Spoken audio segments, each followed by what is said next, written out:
नमः। अथ 12. अर्जुन उवाच एवं सततयुक्ता ये भक्ता स्वां पर्युपासते ये चाप्यक्षरमव्यक्तं तेषां के योगवित्तमाः। श्रीभगवानुवाच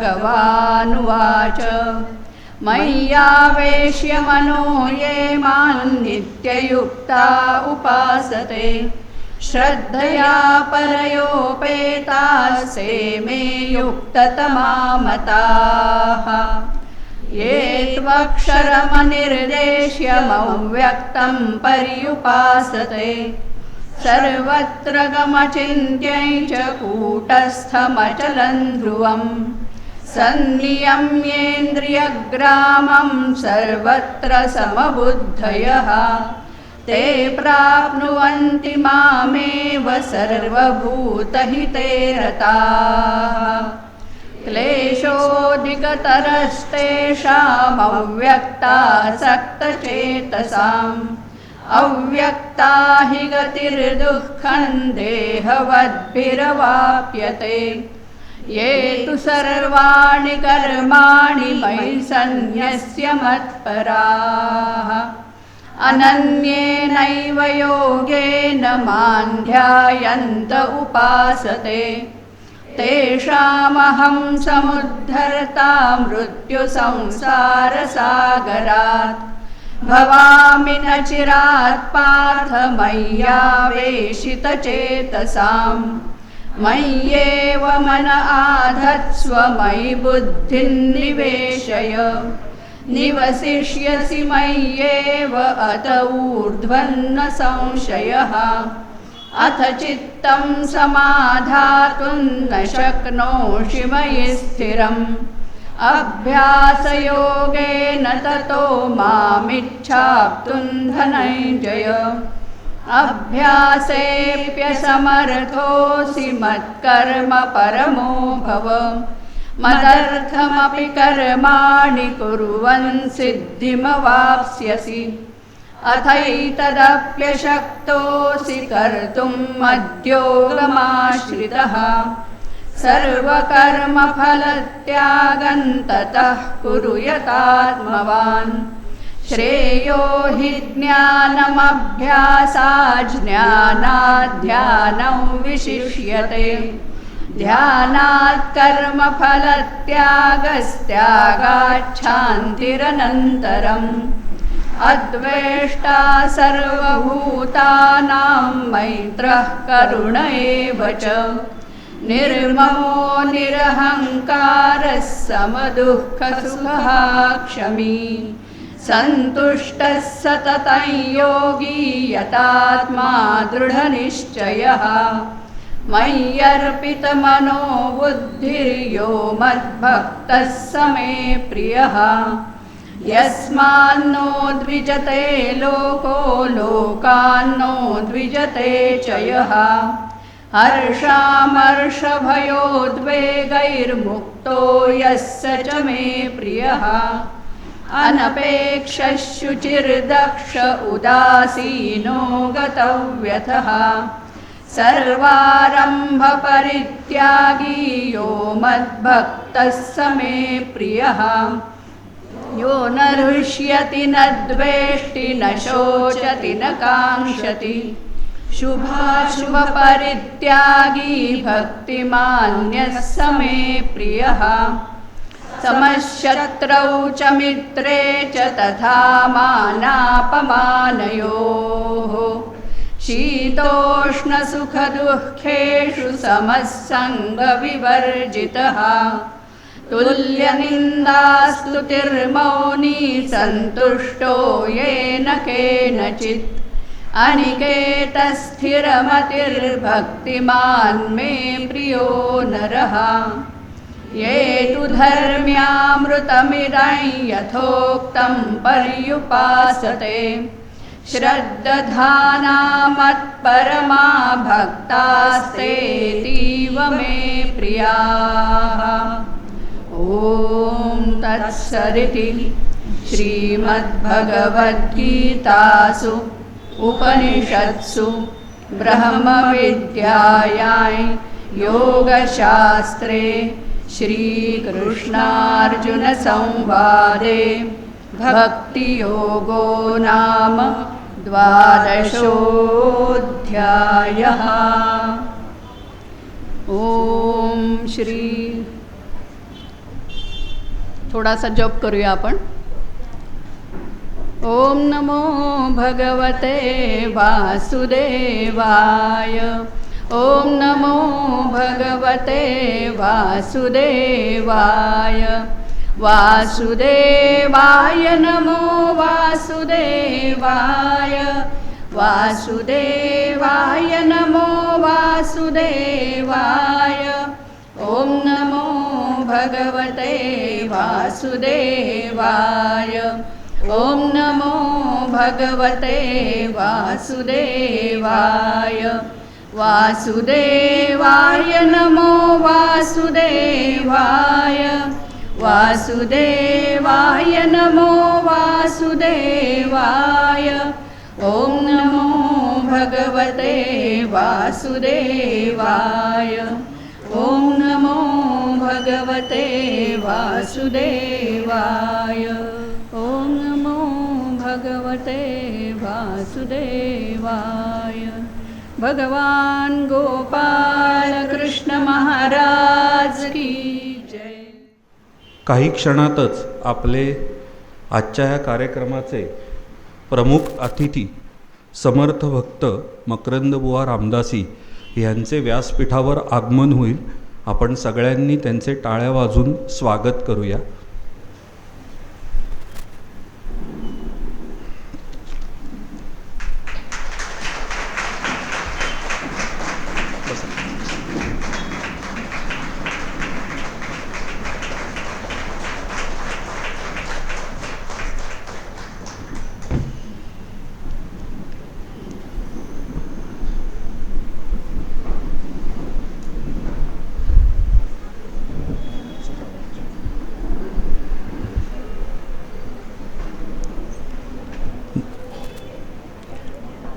नमस्कार।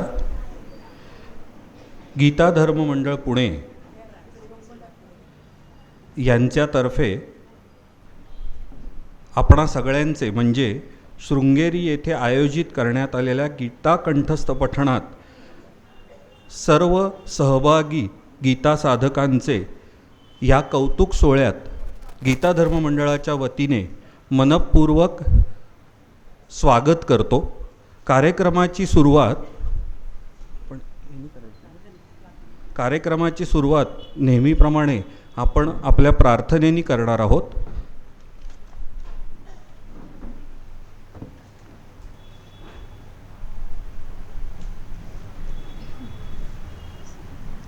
सगळ्यांनी हात जोडा।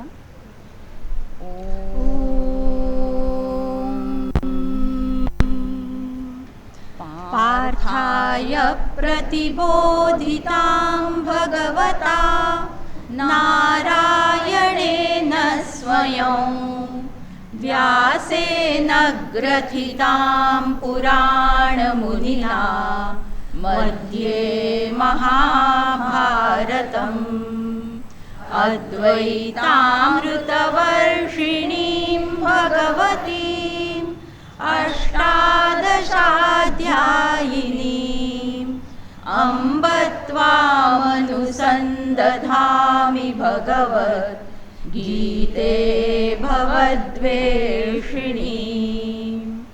नमोऽस्तु ते व्यासविशालबुद्धे फुल्लारविन्दायतपत्रनेत्र येन त्वया भारततैलपूर्णः प्रज्वालितो ज्ञानमयः प्रदीपः प्रपन्नपारिजाताय स्तोत्रवेत्रैकपाणये ज्ञानमुद्राय कृष्णाय गीतामृतदुहे नमः। वसुदेवसुतं देवं कंसचाणूरमर्दनं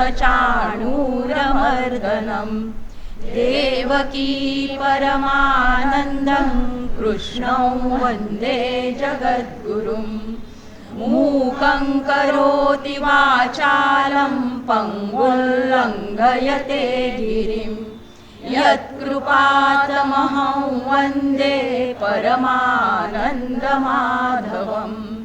नारायणं नमस्कृत्य नरं चैव नरोत्तमं देवीं सरस्वतीं व्यासं ततो जयमुदीरयेत्। ॐ श्री परमात्मने नमः।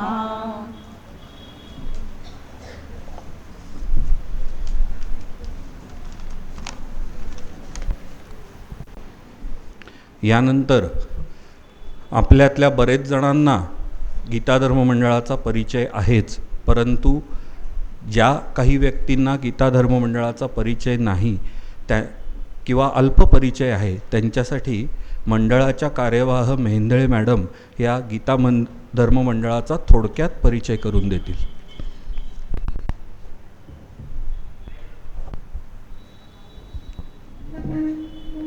23 जुलै व्यासपीठावरील मान्यवर आणि उपस्थित गीता भक्त हो, 23 जुलै 1924ला गीता मंडळाची स्थापना झाली.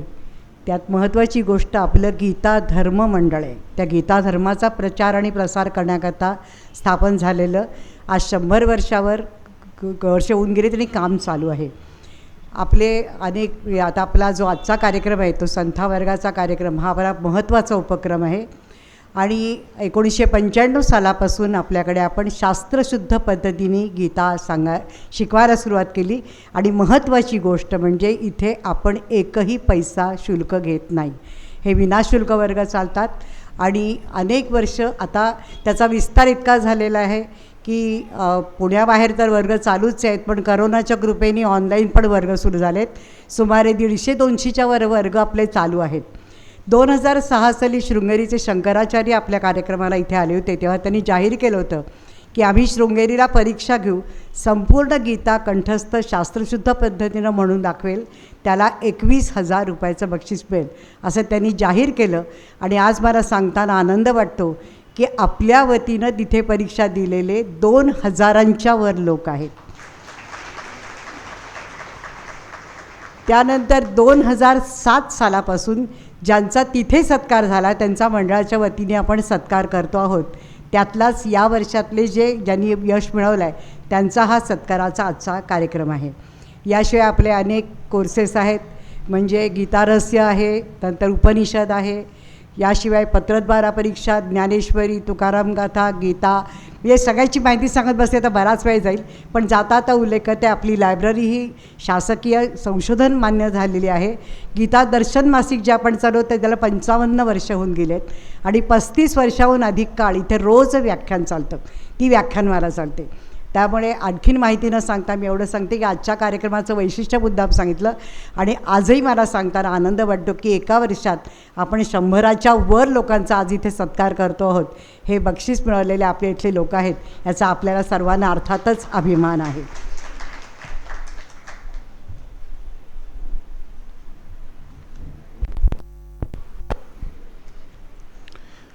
मला पूर्ण कल्पना आहे की आजच्या या कार्यक्रमाचे जे प्रमुख अतिथी आहेत ते सुपरिचित असल्यामुळे त्यांचा वेगळा परिचय करून देण्याची आवश्यकता नाही, परंतु कार्यक्रमाचा प्रघात म्हणून मला उपलब्ध असलेल्या अल्पवेळामध्ये त्यांचा विविध बहुअंगी असलेला परिचय मी कमीत कमी वेळात सगळ्यांना पुनश्च करून देण्याचा प्रयत्न करणार आहे.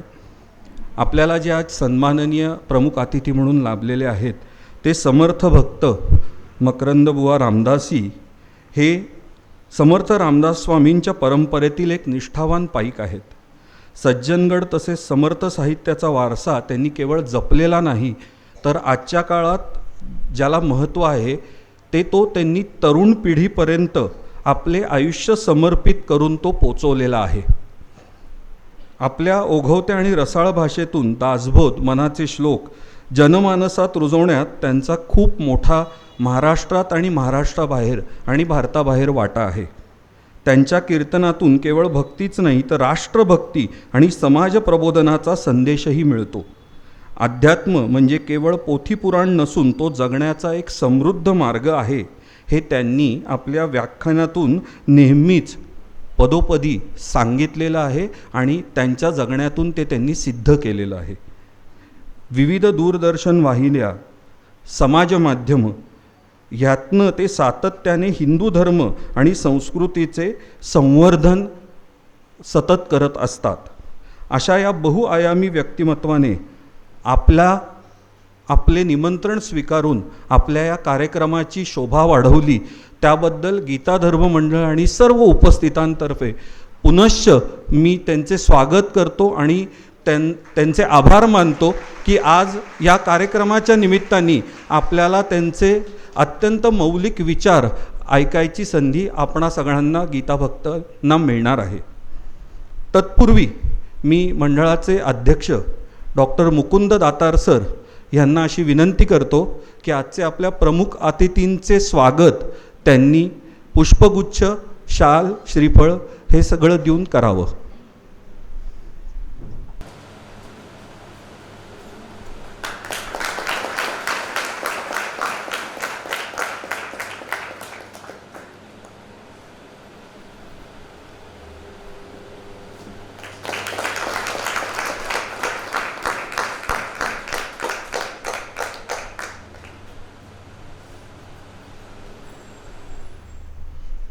धन्यवाद.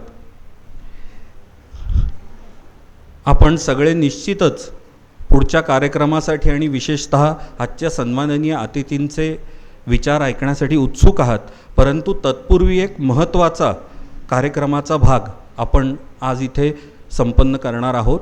आपल्या सगळ्यांना परिचित आणि ज्ञात असल्याप्रमाणे दरवर्षी जे सर्व गीतात संथा वर्ग आहेत ते त्यांच्या एकत्रित वर्गणीतून ह्या सर्व परीक्षा झाल्यानंतर या कार्यक्रमाच्या वेळी गीता धर्म मंडळाकडे गीता कृतज्ञता निधी हा सुपूर्त करतात. तर यंदाचा तो निधी मंडळाचे अध्यक्ष डॉक्टर मुकुंद दातार यांच्याकडे सुपूर्त करण्यासाठी मी ज्येष्ठ गीता शिक्षिका शुभांगीताई जोशी यांना विनंती करतो की त्यांनी व्यासपीठावर यावं.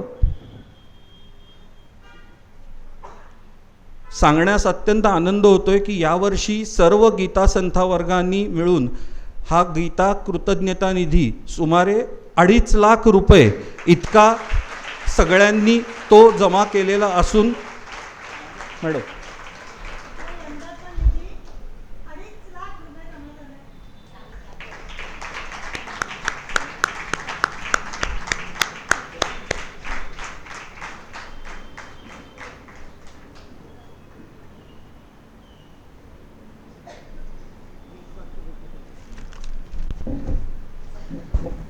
मगाशी मी उल्लेख केला होता की आपले सगळे वर्ग विनाशुल्क चालतात. हे जरी खरं असलं तरी जे शिकून येतात ते कृतज्ञता म्हणून मंडळाला जी काय देतात देणगी तीही आहे, ह्याचा मुद्दा मी उल्लेख करते.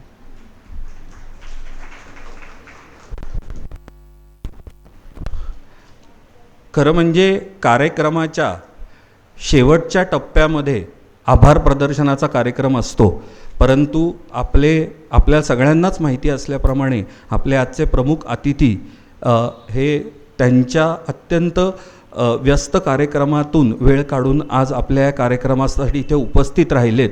त्यामुळे कार्यक्रमाच्या मध्यंतरानंतर त्यांना दुसऱ्या कार्यक्रमासाठी कदाचित जायला लागणार आहे, म्हणून त्यांचे मौलिक विचार ऐकण्यापूर्वी गीता धर्म मंडळाच्या आणि सर्व उपस्थितांच्या वतीने त्यांनी आज त्यांच्या सर्व व्यस्त कार्यक्रमातनं वेळ काढून आम्हाला त्यांचे मौलिक विचार ऐकण्याची संधी दिली, म्हणून सगळ्यांच्या वतीने पुन्हा एकदा मनपूर्वक मी आभार मानतो. आणि आता आजचे प्रमुख अतिथी समर्थ भक्त मकरंदबुवा रामदासी यांना मी विनंती करतो की त्यांनी आम्हाला मार्गदर्शन करावं. श्रीराम श्रीराम. जय जय रघुवीर समर्थ. गणाधीश जो ईश सर्वा गुणांचा, मूळारंभ आरंभतो निर्गुणाचा, नमो शारदा मूळचत्वारि वाचा, गमो पंथ आनंतया राघवाचा, शुकासारिखे पूर्णवैराग्य जाचे, वसिष्ठा परिज्ञान योगेश्वराचे, कवी वाल्मिका सारिखा मान्य ऐसा, नमस्कार माझा सद्गुरु रामदासा, योऽन्तः प्रविश्य मम वाचमिमां प्रसुप्तां, सञ्जीवयत्यखिलशक्तिधरस्वधाम्नाः, अन्यांश्च हस्तचरणश्रवणत्वगादीन् प्राणान्नमो भगवते पुरुषाय तुभ्यं। भगवान श्री गोपाल कृष्ण महाराज की जय, सब संतन की जय। जय जय रघुवीर समर्थ।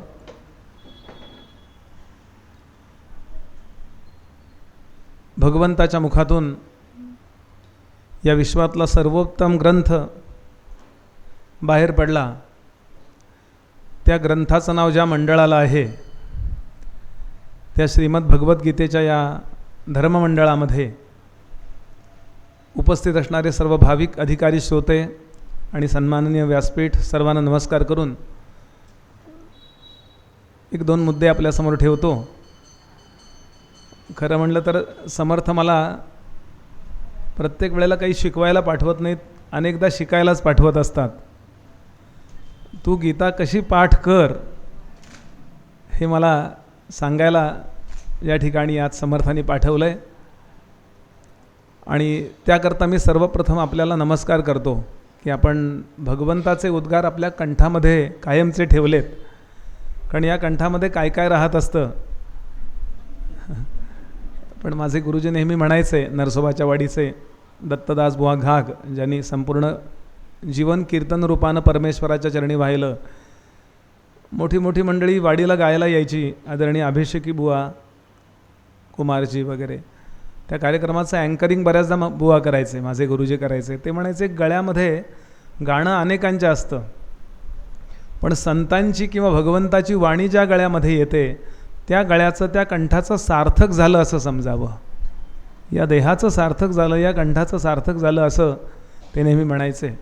त्यामुळं आपण सगळ्यांनी आपलं जीवन सार्थक केलेलं आहे, त्याचा अर्थ कळो न कळो गीता गळ्यात ठेवली आपण म्हणजे जीवन सार्थक झालं। म्हणजे मी नेहमी म्हणतो की आता मला पंढरपूरला देवासमोर कीर्तनाला उभं केलं तिथल्या व्यवस्थापनाने, किंवा नाथांनी जिथे कीर्तनं केली तिथे मला जांजेला उभं केलं, मी म्हणलो त्यावेळेला की आता मी मरायला मोकळा झालो। तसं आपण असं म्हणू शकता की आता मी जगाला गीता शिकवायला मोकळा झालो, आता मी माझ्या ममत्वातनं संपलो अशा अर्थाने मृत, आणि आता वेगळं कार्य माझं सुरू झालं अशा अर्थाने आपण सगळेजण म्हणू शकता।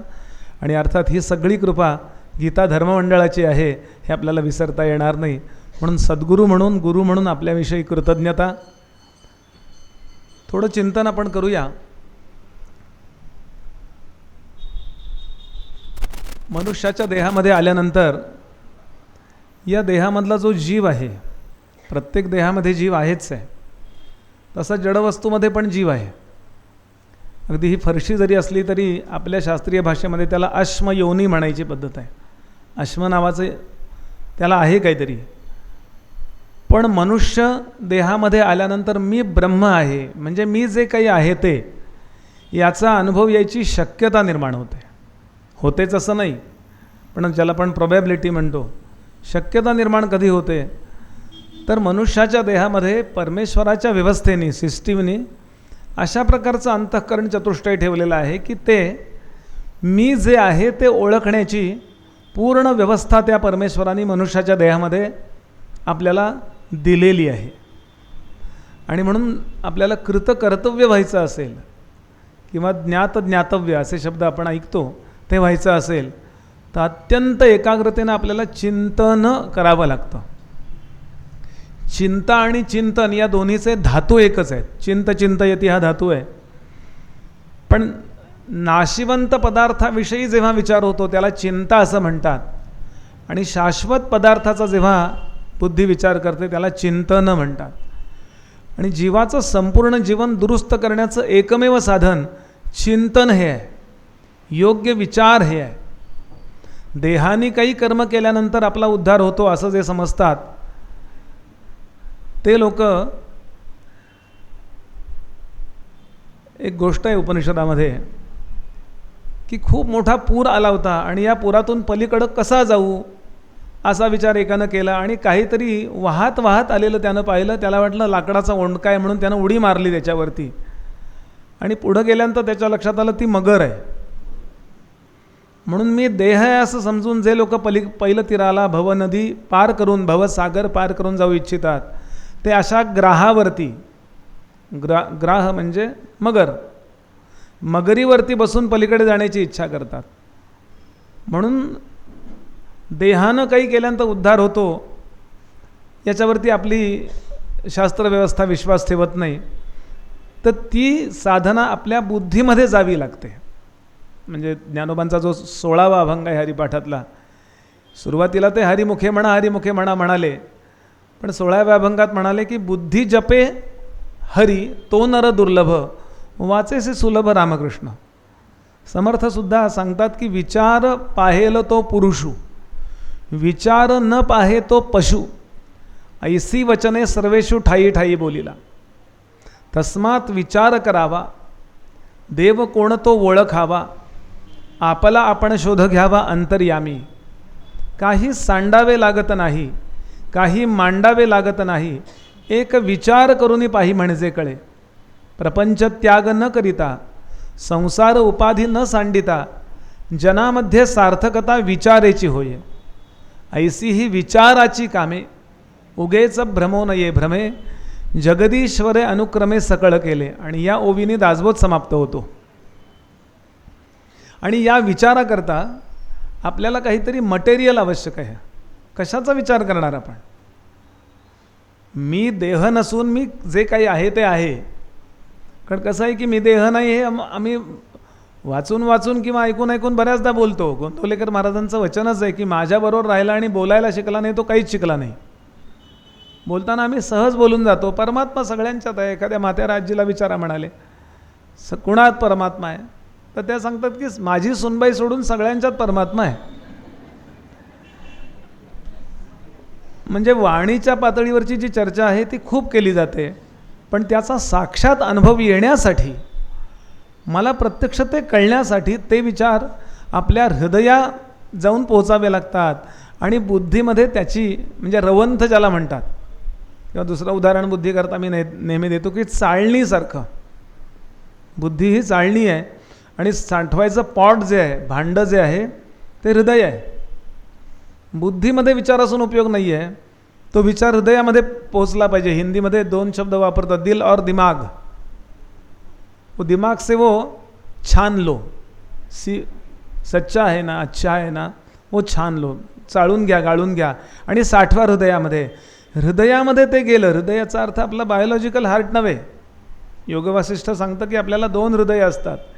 एक आपल्या स्थूल शरीराचं हृदय ज्याचं ऑपरेशन अनेक हॉस्पिटलमध्ये होतं, आणि एक सूक्ष्म शरीराचं हृदय ज्याचं ऑपरेशन फक्त गीता धर्म मंडळात होतं.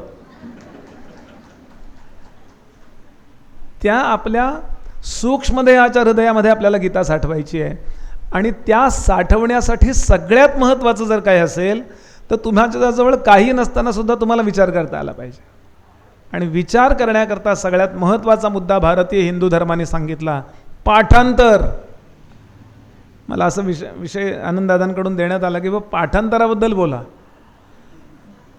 पाठांतर हे सगळ्यात आपल्याला आर्य, सनातन, वैदिक इत्यादी आपण ज्याला विशेषण वापरतो त्या धर्माचा बेस आहे. वेदांचं वाङ्मय आमच्या पूर्वजांनी साठवून कशाने ठेवलं? पुस्तकं छापली जात नसत पूर्वी. वेदकालीन जो काही किंवा पुराणकालीन जो विचार आहे त्या काळात छापण्याची लिहिण्याची पद्धत नव्हती. त्यांना ऐकू आलं ना, बसलेल्या ऋषींना, ध्यानाला बसलेल्या ऋषींना आकाशामध्ये ज्ञान ऐकू आलं. आणि ऐकू आल्यानंतर त्यांनी आपल्या शिष्याला सांगितलं, अरे मला असं ऐकू आलं आहे. कानाने त्यांना मिळालं म्हणून त्या ज्ञानाला श्रुती ज्ञान म्हणतात. श्रुती म्हणजे कान, याला श्रुती म्हणतात. त्यांना ऐकू आलं, त्यांनी आपल्या शिष्याला शिकवलं. पण इतके एकपाठी लोक होते की उदात्त आणि अनुदात्त स्वराप्रमाणे त्यांचं पाठ झालं. हरिः ओम. इडादेवहुर्मनुर्यज्ञनीर्बृहस्पतिरुक्ता मधानिषगसिषद्विश्वे देवा सूक्तवाचः पृथिवीमातर्मामाहि गसीर् मधुमनुष्ये मधुजनिष्ये मधुवक्ष्यामि मधुवदिष्यामि मधुमतीं देवेभ्यो वाचमुद्यासकशुश्रूषेण्यां मनुष्येभ्यस्तं मा देवा अवन्तु शोभायै पितरोनुमदन्तु. हे त्यांना उदात्त आणि अनुदात्त स्वर, वरचा किंवा खालचा. उदात्त म्हणजे वरचा, आणि तो तसाच स्वर ठेवायचा म्हणजे त्याचे ह्रस्व दीर्घ सांभाळले जातात. ते शिष्याला त्यांनी ऐकवलं आणि शिष्याने ते ऐकल्यावर त्याला पाठ झालं, त्यांनी आपल्या शिष्याला ऐकवलं, आणि असं अनेक पिढ्या वाणीने सांभाळून ठेवलं गेलं. म्हणून या आपल्या साहित्याला वाङ्मय म्हणायची पद्धत आहे. वाणीने सांभाळून ठेवलेलं वाङ्मय. नंतर भाषाशास्त्र निघालं, त्याच्यानंतर लिहिण्याची पद्धत निघाली, आणि आता छापखाने निघाले. आता चुका होऊ शकतात. मला ज्यांनी वेद शिकवले, मी ज्यांच्याकडे गडावर शिकलो होते, आमचे काशीला शिकलेले आदरणीय रानडे गुरुजी होते, तर ते मला शिकवायचे. तर माझ्यापुढं पोथी असायची, कुठली गोष्टी पोथीवरनं शिकतो ना आपण. मग त्यांना म्हणायचो, गुरुजी ते स्वर इथला उदात्त दाखवला आणि तुम्ही अनुदात्त. ते म्हणायचे तिथलं चुकलं आहे, माझं बरोबर आहे. कारण मी अशा गुरुजनांकडं, आपणही हा अनुभव घेतला असेल, अशा गुरुजनांकडं आपण शिकलो. मी असं परवा ऐकलं की इंग्रजांनी आपले अनुदात्त आणि उदात्त स्वर डिस्टर्ब व्हावेत याकरता चुकीच्या पोथ्या छापल्या. आपणही ऐकलं असेल हे मुद्दाम. कारण एकदा ती उदात्तता, अनुदात्तता आणि सरळ स्वर याचा क्रम जर बिघडला तर अर्थ बिघडतो. आपण नेहमी ऐकतो की नुसता शब्दाचा क्रम जरी बदलला तरी आपला अर्थ बदलतो.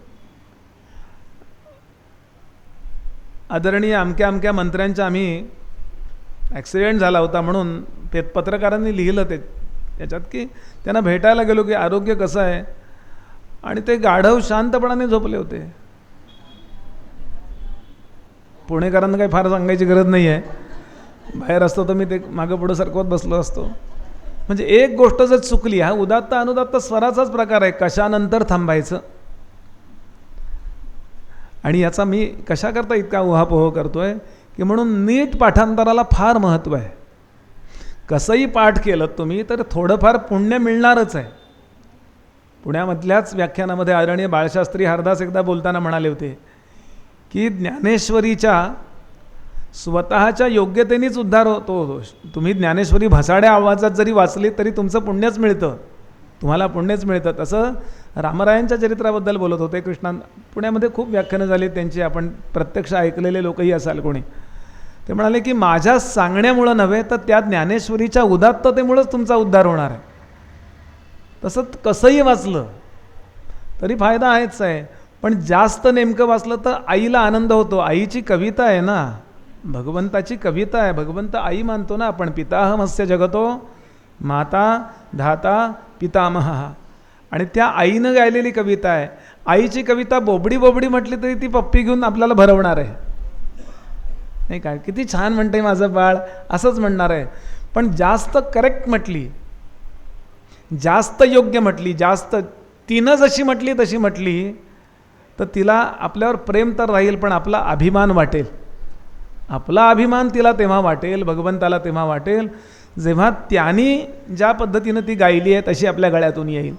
म्हणून आपणा सर्व गीता अभ्यास करणाऱ्यांना पुन्हा पुन्हा याकरता बंधन की जास्तीत जास्त ग्रॅमॅटिकली ज्याला म्हणतात तसं व्याकरणशास्त्रदृष्ट्या जास्तीत जास्त बरोबर म्हणण्याचा आपण प्रयत्न केलात आणि तशी म्हटलीत आणि पुन्हा आचार्यांपुढे म्हटलीत, नाही का. ज्यांनी गीतेवर भाष्य लिहिलं आणि ते सर्वोत्तम भाष्य म्हटलं जातं. एक आद्य शंकराचार्यांचं भाष्य आणि दुसरं श्री ज्ञानोबांचं भाष्य. खूप लोकांनी, अगदी लोकमान्यांनी सुद्धा भाष्य लिहिलं आहे आपल्या या गीतेवरती.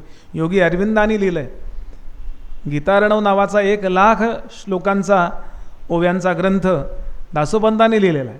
पुष्कळ लोकांनी या गीतेवरती साधारण 4,000पेक्षा जास्त टीका आहे त्याच्यावरती. पण पहिली टीका आपल्याला माहिती आहे ती आद्य शंकराचार्याने लिहिलेली, आणि त्यांना विचारून मी लिहितोय असं ज्ञानोबा सांगतात. भाष्यकारा ते वाट पुसतू, असं एकूण हा भाव आहे. आणि किती अप्रतिम, म्हणजे आत्ताच मी कुरुक्षेत्रावरती एक 15 दिवसापूर्वी गेलो होतो. थोडंसं गीतेबद्दल बोलायला मला भाग्य मिळालं. माझे गुरुजी नेहमी सांगतात, गीतेवर बोलायचं आपली योग्यता पण नाही आहे. बरं, ज्यांनी संपूर्ण जीवन घनपाठाकरता घालवलं, न्यायशास्त्राचा अप्रतिम अभ्यास केला, अशी मोठी मोठी माणसं म्हणतात की मला याच्याबद्दल बोलायचा अधिकार नाही, तर विद्यार्थ्यांनी काय म्हणावं. बरं, त्यांचं स्वच्छ मत आहे, मी सांगेन, वैयक्तिक नाव घरी भेटल्यावर सांगेन. ते म्हणाले, तुम्ही न्याय वाचत नाही, तुम्ही सांख्य वाचत नाही, तुम्ही मूळ 6 शास्त्र लिहिलीत वाचत नाही, एकदम गीतेला हात घालता म्हणाले. तुम्ही प्रवचना करता, पाठांतरा करता नव्हे. म्हणाले, गीतेवर बोलायची योग्यता निर्माण व्हायलाच आयुष्य जावं लागतं. बरं, सगळं थोडा मी ज्यांच्यासमोर बसून शिकायचा प्रयत्न केला ते स्वामी वरदानंद भारती नेहमी सांगत असत, एक ग्रंथ 250 वेळा वाचल्याशिवाय तो मी वाचतोय असं कधी म्हणू नये, असं म्हणायचं आहे. आपण त्यांचं यूट्यूबवरती ऐकू शकता. 250 वेळा एक ग्रंथ. म्हणजे ज्ञानेश्वरीबद्दल जर मला बोलायचं झालं, म्हणजे मी ज्ञानेश्वरी वाचतोय सध्या असं जर मला कुणाला सांगायचं झालं तर मी तो इतक्या वेळेला आधी वाचलेला पाहिजे. ते आमचं असं होतं, दासबोधाचा एखादा समास एखादा दशक वाचून होतो न होतो, आणि संपूर्ण गावभर मी फेसबुकवरती या सगळ्या मीडियावर टाकतो की आता रामदास स्वामींच्या नंतर संपूर्ण महाराष्ट्राला कोण असेल तर फक्त मी आहे.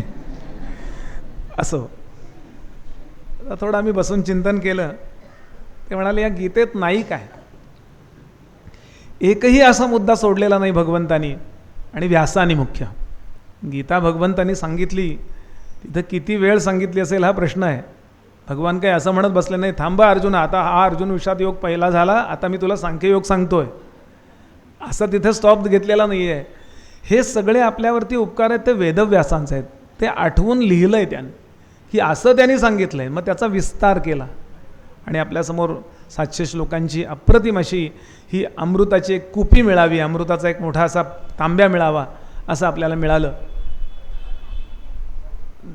दैवी सद्गुणांचा जसा इथे उहापोह केला आहे, तसा आसुरी गुणांचाही उहापोह केला आहे. दैवासुर संपद विभाग योगोनाम.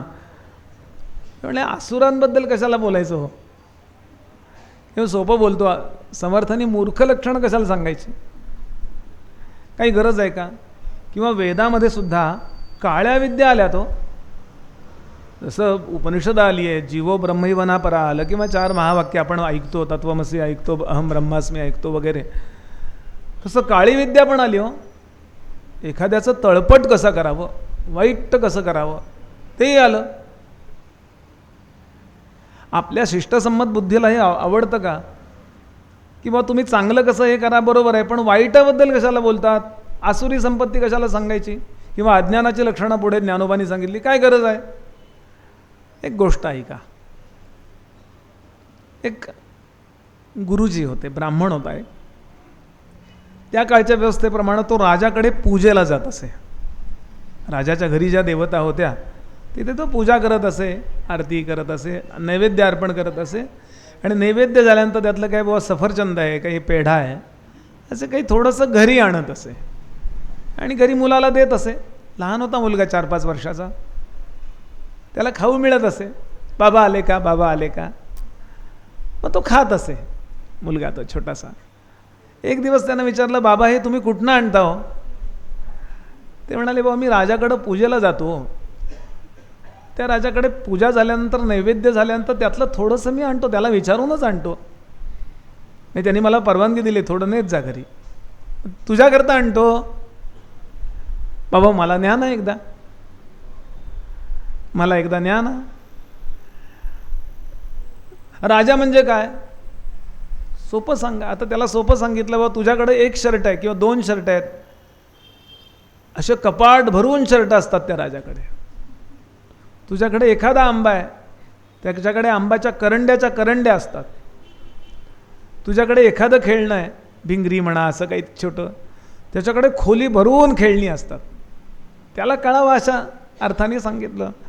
आणि हे सगळं कशा करतात, तो सगळ्या जगाची काळजी घेतो म्हणून त्याला एवढ्या सगळ्या गोष्टी मिळत असतात. बाबा मला एकदा न्या ना.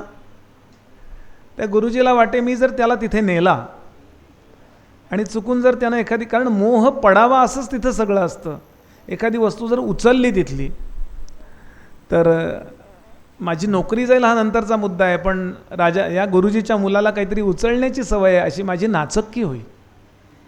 भले गरिबी होती त्यावेळेला, पण स्वाभिमान होता. मला फुकट काही पाहिजे असा समाज नव्हता त्या काळातली आहे बरं ही गोष्ट. मुद्दाम आज सांगायची गरज आहे, कारण आज आम्हाला फुकट काय मिळेल हे समाजाला शिकवलं जातं आहे राज्यकर्त्यांकडूनच. हे बोलायचं व्यासपीठ नाही आहे, पण कर्तव्य या नात्याने बोललो. बाबा मला तरी पण न्या ना एकदा, उद्या नेऊ असं बरेच दिवस चाललं. एक 5-7 महिन्यानंतर त्याला लक्षात आलं की आता आपण अगतिक आहोत, मुलांना नेलंच पाहिजे. ठीक आहे, एक दिवस त्याला समोर बसवला आणि सांगितलं तिथं अमुक अमुक दिसेल तुला, चांगल्या प्रकारची फळं दिसतील, घ्यायची नाहीत हं. तिथे गेल्यानंतर तुला भरपूर वस्त्र दिसतील, मोह पडेल, तुला घ्यावं वाटेल, घ्यायचं नाही हं. असं त्याला पढवलं. हे घ्यायचं नाही, हे घ्यायचं नाही, हे घ्यायचं नाही, हे घ्यायचं नाही. आणि पुन्हा सांगितलं, सांग बरं आता तू काय काय तुला सांगितलं आहे मी. त्यांना अगदी बाबांनी सांगितलेलं तसं कॉपी टू कॉपी. हे घ्यायचं नाही, फळं घ्यायची नाहीत, अमुक घ्यायचं नाही, तमुक घ्यायचं नाही, या सगळ्याबद्दल चर्चा केली. हां, आणि दुसऱ्या दिवशी त्या मुलाला घेऊन राजा जिथे होता त्या देवघराच्या इथे त्याच्या घरी राजाच्या राजवाड्यामध्ये या मुलाला घेऊन तो गुरुजी गेला. गीता ग्रंथ आहे. गुलाबराव महाराज म्हणत असत, भारताचा राष्ट्रीय ग्रंथ म्हणून जर कुठल्या ग्रंथाचं नाव घ्यायचं झालं तर तो श्रीमद भगवद्गीता हा करावा लागेल भारताचा. आणि आत्ता आपल्या भाग्याने आपले आदरणीय आत्ताचे जे मुख्य लोक आहेत राष्ट्रीय पातळीवरचे, ते परदेशातल्या लोकांना ताजमहाल भेट देत नाहीत. बरं, दुसरं काही भेट दिलं जात नाही. श्रीमद भगवद्गीतेची पोथी भेट दिली जाते. त्यांच्या रशियन माणसास द्यायचं असेल, म्हणजे पुतीन आले होते त्यांना द्यायला, रशियन भाषेतली गीता म्हणजे मूळ श्लोक आणि रशियन भाषेतली याप्रमाणे दिलं जातं. असं या गीतेचं आपल्याकडनं पाठांतर होतं आहे. एकही गोष्ट अशी नाही की गीतेने तिला स्पर्श केला नाही. कर्माबद्दल आपण त्रिकांडात्मक वेद म्हणतो, कारण आपलं जीवनही त्रिकांडात्मक आहे. आपल्याला कर्म करावंच लागणार आहे आयुष्यभर. नाही कश्चित क्षणमपि जातो तिष्ठत्य कर्मकृत कार्यते ह्यवशो. आपल्याला त्याचा अर्थ बघायचा नाही आहे. जीवनभर कर्म करावं लागणार आहे. स्वार्थाकरता करा, नाही तर कारण नसताना करा. कर्माच्या बाबतीत अगतिक आहोत आपण, करायलाच लागणार आहे. कर्म करत करतच मरायचं आहे आपल्याला. आमचे गुरुजी गमतीनं सांगायचं आहे, आपल्या सगळ्यांचं आडनाव कर्मर कर आहे.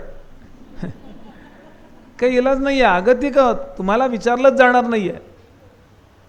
म्हणजे प्रापंचिक लोक कर्म करतात, पारमार्थिक लोकही कर्म करतात, विचारांचं कर्म करत असतील, ते सर्वसंग परित्यागी असतील, हिमालयात बसले असतील, पण विचार करतातच ना. कर्माचा त्याग तोपर्यंत होत नाही जोपर्यंत देह पडत नाही. हां, ते कर्म आपल्याला पुढच्या प्रारब्धाला निर्माण करणारं, म्हणजे क्रियमाण म्हणून जे निर्माण करणारं असेल की नसेल त्याबद्दल आपल्याला चॉईस आहे, पण कर्म करण्याला आपल्याला चॉईस नाही आहे. अगतिक आहोत आपण. दुसरी गोष्ट, आपण कुठेतरी प्रेमही करत असतो.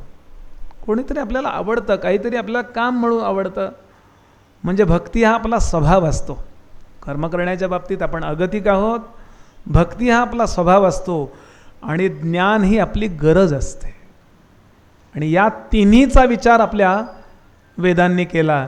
आणि वेदांचं छोटं बाळ असणारा किंवा वेदरूपी गाईचं दूध असं म्हटलं आहे ना, सर्वोपनिषदो गावो दुग्धा गोपालनंदनः असं ज्याच्याबद्दल म्हटलं आहे, असं आपल्याला तिन्ही स्तरावरती मार्गदर्शन करणारा हा श्रीमद भगवद्गीता ग्रंथ आहे. नियतंकुरु कर्मत्वम. किती म्हणजे वेद जरा अवघड भाषेत बोलतो. माझे गुरुजी सांगतात की वेद हे भगवंताचे निश्वास आहेत, म्हणजे झोपेतून त्यांच्याकडनं बडबडलं गेलं असं म्हणतात. पण जागृतीत बडबडलं गेलं ते हे आहे. जास्त काय गृहीत धरायचं आपण ठरवा. काही लोक म्हणतात झोपेत असताना माणूस जास्त खरं बोलतो. असं भगवंताबद्दल म्हणायचा आपल्याला अधिकार नाही आहे. बोलायचा भाव असा की फक्त गीतेला शरण गेला आणि जीवनाचं कल्याण झालं, असे लक्षावधी नाही कोट्यावधी लोक आहेत. गीतेचा विचार तुम्ही गीतेतनंच ऐकला पाहिजे असं नाही आहे. आज लिहिलेल्या आधुनिक पुस्तकातनं वाचा, त्यामध्ये तो गीतेचा विचार तुम्हाला दिसेल. म्हणजे मूळ तो गीतेत आला आणि गीतेच्या आधी वेदांमध्ये आलेला की नियतं कुरु कर्मत्वं कर्मज्ञायो ह्यकर्मणः. तू तुझं कर्म कर आणि तू तुझं कर्म केल्यावर पुण्य मिळेल याचा विचार करू नको, पाप लागणार नाही याचा विचार कर. आपण ऐकलं आहे अनेकदा अनेकांकडून, विधी आणि निषेध दोन भाषेतच वेद बोलत असतात. टू डूज अँड डोंट्स, असा वाग आणि असा वागू नकोस. असा वागलास म्हणजे शास्त्रीय भाषेत बोलायचं झालं तर तुमचं तुम्ही कर्म केलं, कर्तव्य अशा अर्थाने कर्म केलं, कोणतंही तुम्हाला पुण्य मिळत नसतं. पण आत्मज्ञानाकरता उपयुक्त असणारी चित्तशुद्धी नावाची जी सगळ्यात अवघड उपलब्धी आहे ती कर्माने मिळते. कर्म आणि चित्तशुद्ध्यर्थम ऐकाग्र्यार्थम उपासना मोक्षार्थम ब्रह्मविज्ञानमिति वेदांत डिंडिमः. डिंडिम नावाचा कवी सांगतो की तुमचं कर्म केलं, तुम्हाला काही याला उदाहरणच द्यायचं झालं तर आपण समजा लायसन्स बरोबर ठेवून गाडी चालवलीत, आपला सत्कार केला जातो का? यांनी लायसन्स बरोबर ठेवलं बरं गाडी चालवताना, सत्कार आहे का? नसेल तर शिक्षा आहे. कारण याला म्हणतात कर्म. तुझं तू कर्म कर, नाही केलं तर पाप आहे, केलं तर पुण्य नाही. निषेधाच्या बाबतीत बोलायचं झालं, केलं तर पाप आहे, नाही केलं तर पुण्य नाही आहे. हे अगदी सोप्या भाषेत आपल्याला गीता सांगते, अगदी सोप्या भाषेत. पुन्हा पुन्हा पुन्हा पुन्हा ज्या वेळेला आपण गीता वाचतो,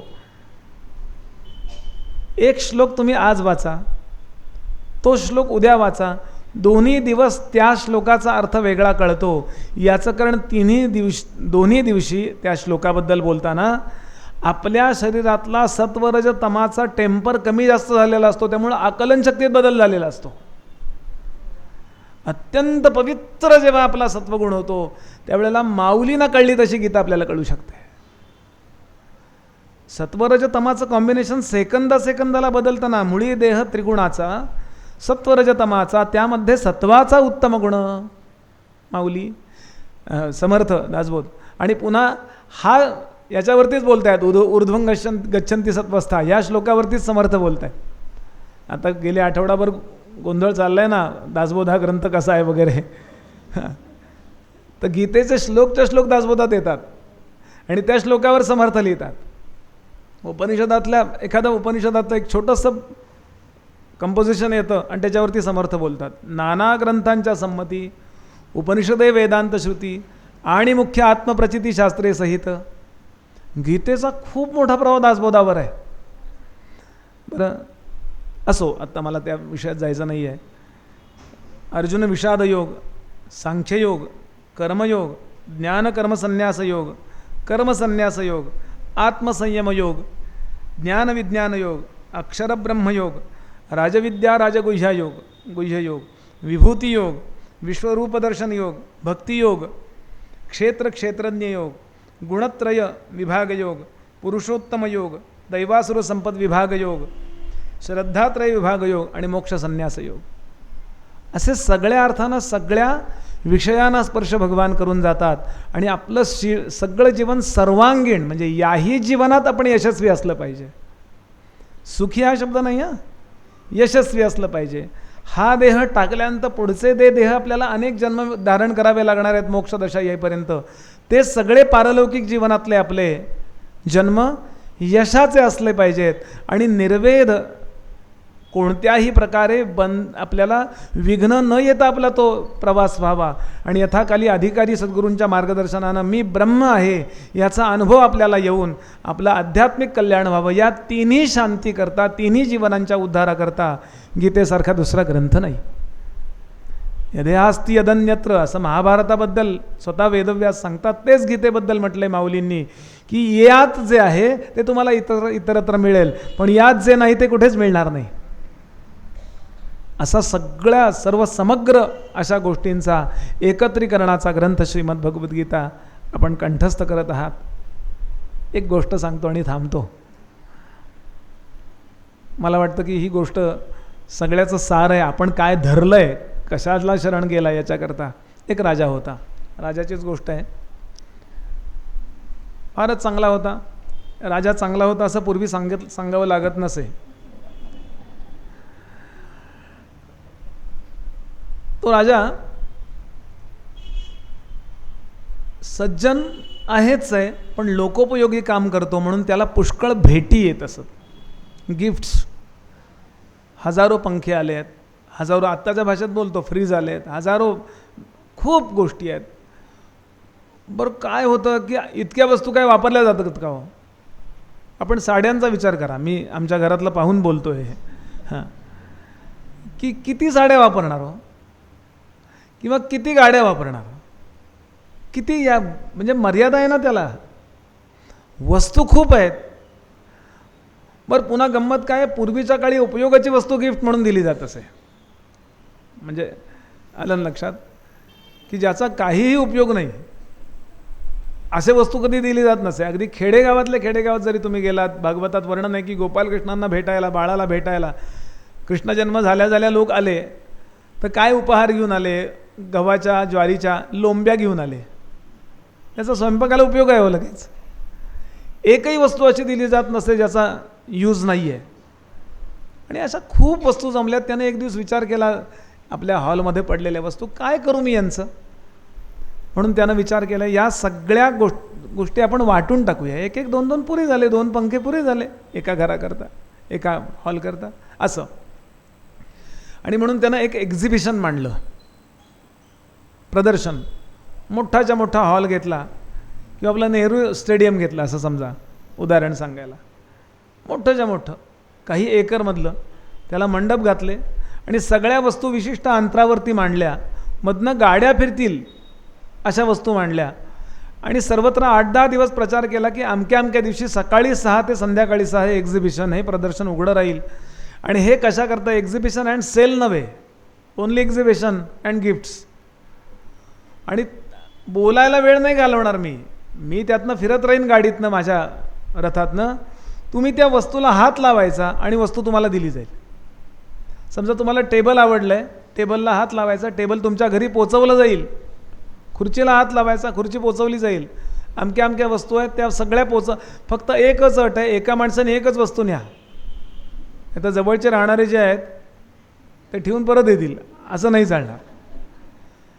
आणि त्या तुमच्या बोटावरती न पुसणारी शाई लावली जाईल आत्ताच्या भाषेत असं. आणि खूप गर्दी झाली. वा, राजा देणार आहे. ऐका, नीट ऐका. एक एक वस्तू कमी व्हायला लागल्या. कोणी बेडवर हात ठेवतो, कोणी कपाटावर हात ठेवतो, कोणी फ्रीजवर हात ठेवतो, कोणी कूलरवर हात ठेवतो. आत्ताच्या फक्त शब्द वापरतोय मी, आपण समजून घ्या. कोणी चांदीच्या ताटावर हात ठेवतो, कोणी खाण्यापिण्याच्या वस्तूंवर हात ठेवतो. असं सगळं रेलचे लोक भराभर घेऊन जायला लागले.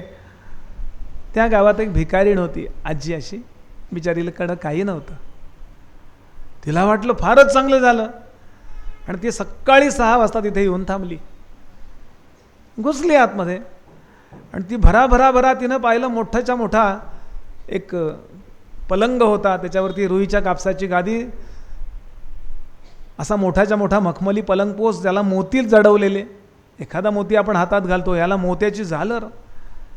त्याला हात लावणार आहे. मला झोपायला काहीच नाही आहे, मी फटकुरावर पोत्यावर झोपते, मी हा पलंग घेऊन जाईन म्हणून जवळ गेली. सैनिकही धावत आले, आता पोचवायचं आहे आजीबाईच्या घरी. एकदम मागं सरकली. हा ठेवणार कुठं, याच्यापेक्षा माझी झोपडी लहान आहे. पण नुसता पलंग नेऊन उपयोग नाही, मला थंडी पण वाजते, अंगावर पांघरायला पाहिजे. इतक्या तिनं असे रग जे असतात चांगल्या प्रकारचे, त्याचा असा ढीक पाहिला सेट केलेले. तिथे गेली, हात लावणार. इतक्यात तिला लक्षात आलं की अरे, मला नुसतं झोपणं हा एक कार्यक्रम नाही, मला भूकही लागते. झोपण्याचे माझे नड या रगनी भागेल, पण मी असं करेन, अजून काहीतरी घेईन. इतक्यात तिनं खाद्यपदार्थांच्या काही मोठ्या डिश भरलेल्या पाहिल्या, चांदीची ताटं, त्याच्यावर पेढे ठेवलेले. हा एक एक पेढा खाऊन मी एक दिवस जाईन, भरपूर दिवस पेढे जातील. हे चांगले ठेवले गेले वनस्पतीमध्ये बांधून. तर तिथपर्यंत गेली आणि तिनं विचार केला, पेढे संपल्यावर मी काय खाऊ. कन्फ्युजिंग पोझिशन, काय करू, गोंधळात पडली ती. अहो, सकाळी 6ला आलेली, 12 वाजेपर्यंत ती विचारत पडली, ही वस्तू घेऊ का, ही वस्तू घेऊ, ही वस्तू घेऊ का, ही वस्तू घेऊ. 12 वाजता सगळ्यांना जेवणं देण्यात आली, उपस्थित लोकांना. राजाने त्या म्हाताऱ्या आजीला पाहिलं, नमस्कार करून सांगितलं, आजी सकाळपासून पाहतोय मी तुम्हाला 10-12 वेळा मी इकडून इकडे गेलो, तुम्ही इकडून तिकडे धावताय, ह्या वस्तूपर्यंत जाताय, मागे सरकताय, या वस्तूपर्यंत जाताय, मागे सरकताय. असं का करताय? तुमच्याकरता स्पेशल ऑफर, 2 वस्तू घ्या तुम्ही. आता गोंधळ दुप्पट वाढला. 3 वाजले, 4 वाजले, हिची घालमेल वाढायला लागली. काय करू? आचार्य विनोबा म्हणत असं, जगातल्या सगळ्या मेल बंद्या पडल्या तरी घालमेल कधी बंद पडणार नाही. काय करू काय करू काय करू अशा स्थितीमध्ये 5 वाजले, 5:30 वाजले. ज्या वस्तूवर हात ठेवावा ती वस्तू माझी कुठली वस्तू की मी घातली. खूप गोंधळली. 6ला 5 मिनटं कमी, 6ला 1 मिनिट कमी, 6ला अर्धा मिनिट कमी. रडायला लागली. काय घेऊ? माझं पूर्ण दारिद्र्य संपेल असं मी काय घेऊ? आणि एकदम तिच्या पूर्वपुण्याईनं त्याला एकदम विचार सुचला. ती धावत धावत गेली आणि तिनं राजाच्या डोक्यावर हात ठेवला.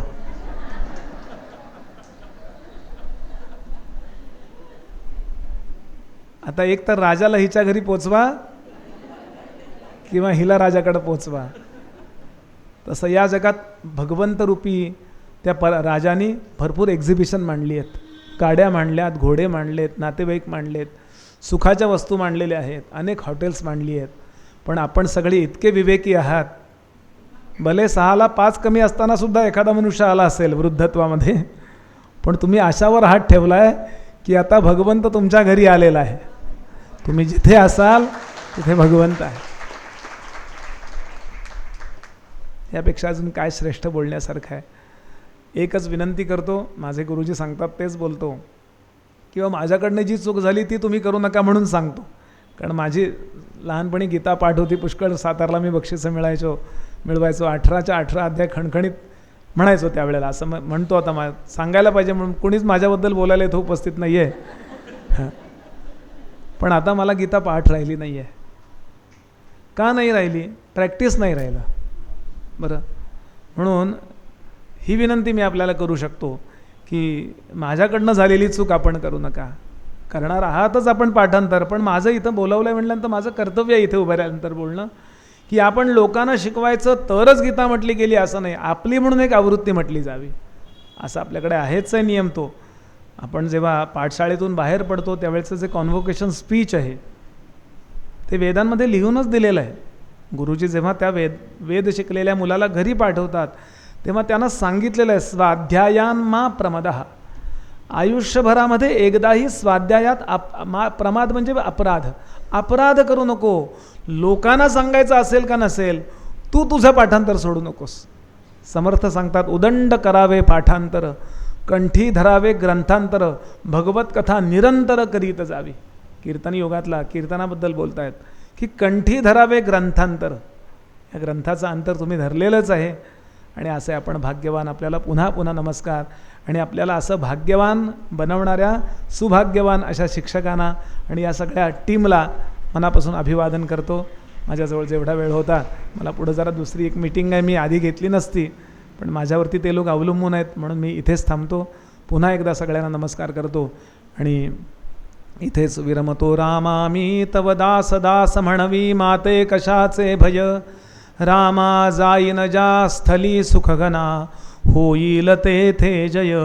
रामा या भुवनत्रयी तुझ विणे नाही दुजा तारक.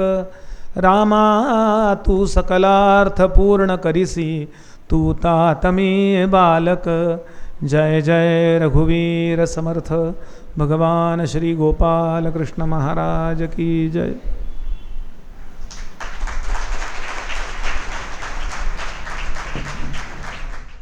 मला असं वाटतं की आजचे जे प्रमुख अतिथी आहेत त्यांच्या मार्गदर्शनातनं आपल्या सगळ्यांना निश्चित विचार करायला लावणारा एक विचार हा निश्चित कळलेला आहे की कंठस्थ आपली आता गीता झालेली आहे, तर पुढे काय आणि पुढचा प्रवास काय करायचा याच्याविषयी त्यांनी त्यांच्या ओघवत्या आणि रसाळ वाणीमध्ये तत्कालीन सामाजिक संदर्भ देऊन आणि उदाहरणं देऊन जे आपल्याला मार्गदर्शन केलं त्याबद्दल खरंच पुन्हा एकदा सगळ्यांच्या वतीने आम्ही आपल्या प्रति नतमस्तक होतो आणि आभार मानतो.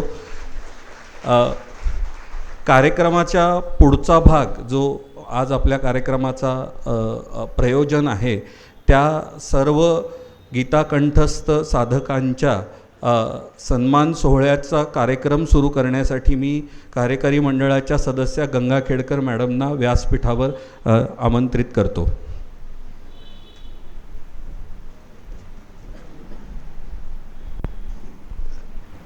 मी काही छात्रांनावर बोलवणार आहे. फक्त एक महत्त्वाची सूचना देणार आहे की जी मंडळी आज आलेली नाही आहे तर त्यांचं जे सत्कार घेणार आहोत आपण, तर ते नंतर कार्यक्रम झाल्यानंतर मात्र त्यांनी इथं घेऊन जा. जे आलेले नाही आणि त्यांचं कोणी घेऊन जाणार आहे त्यांनी कार्यक्रम झाल्यावरच घेऊन जायचं आहे, एवढं लक्षात ठेवूया. मी नावं घेते, त्यांनी वर स्टेजवर यावं. सरांच्या नाही बक्षिसाला आपण सुरुवात करूया. केतन निबंधे, यामिनी गाडगिळे,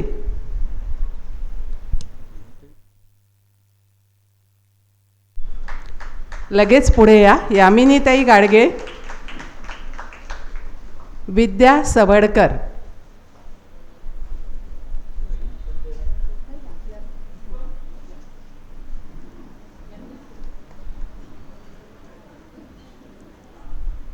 विद्याताई सवडकर,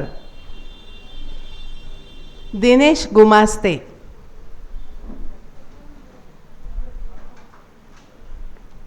शिल्पाताई अभ्यंकर, माधुरीताई करंबळेकर, बीना चलमल,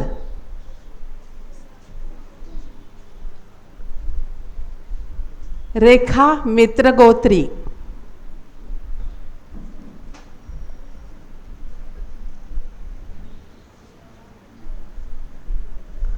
तृप्ती शाळीग्राम,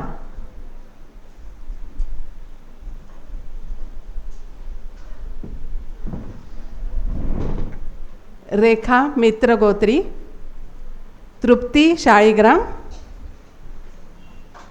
वर्षा इनामदार,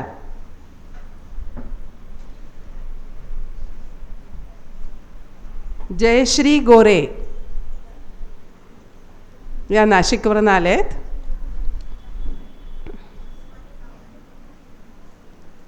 वर्षा इनामदार, जयश्री गोरे, वृंदा चिपळूणकर,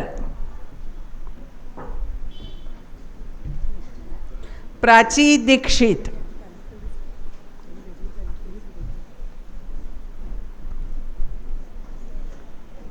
प्राची दीक्षित, स्वाती प्रामाणिक,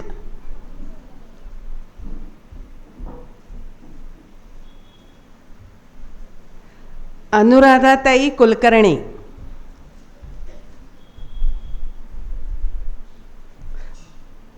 स्वाती प्रामाणिक, अनुराधाताई कुलकर्णी, सुवर्णा गोखले, सुप्रियाताई नाईक,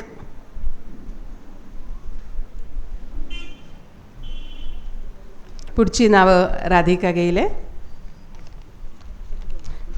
सुप्रियाताई नाईक,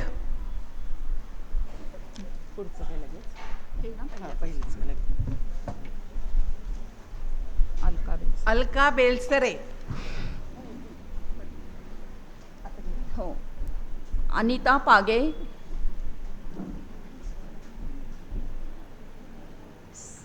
सविता देवस्थळे,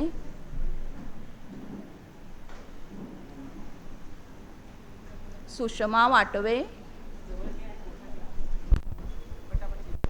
वृषाली बापट,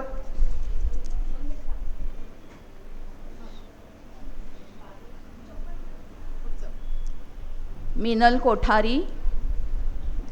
मी नावं वाचतीये, स्टेजच्या तिथे येऊन थांबा म्हणजे वेळ वाचेल आपला. मनीषा अंत्रोळीकर, शुभांगी बोचे, शुभांगी बिचे, सुलभा कुलकर्णी, वृंदा सहस्रबुद्धे,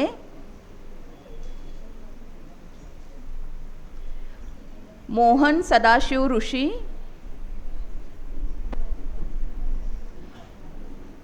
वीणा प्रसाद टोणपे. थांबू? ठीक आहे.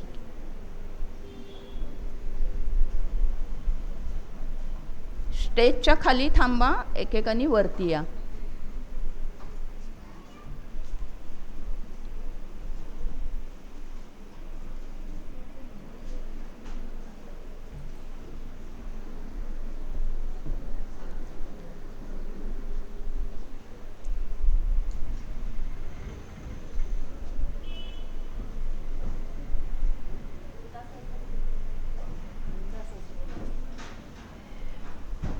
विदुला सहस्रबुद्धे,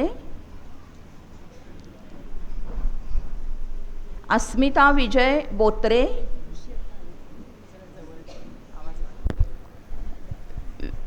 वीणा प्रसाद टोणपे. ओके, हां खाली थांबायला सांगू का?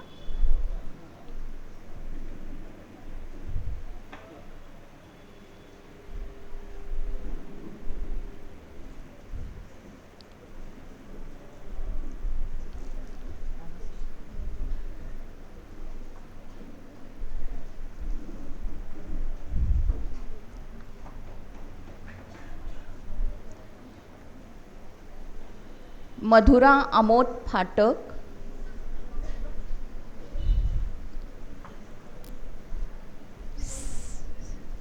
स्मिता श्रीकृष्ण परचुरे,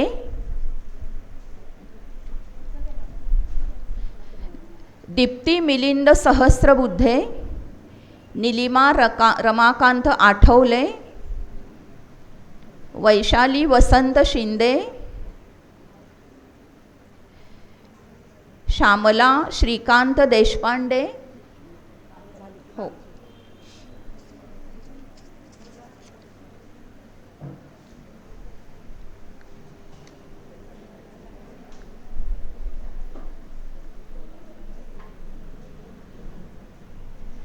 माधुरी श्रीराम टेंबेकर,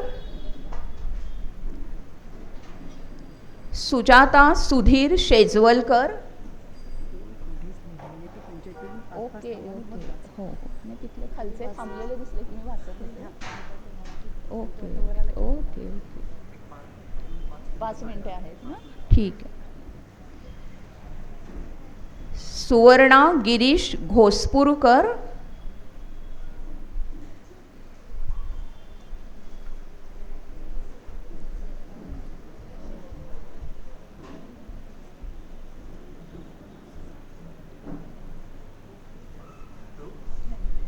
मुग्धा दीपक वैद्य,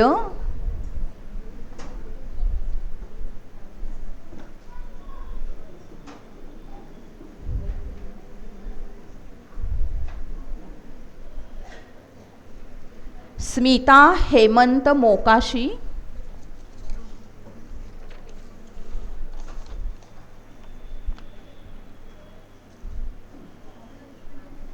शुभदा पांडे,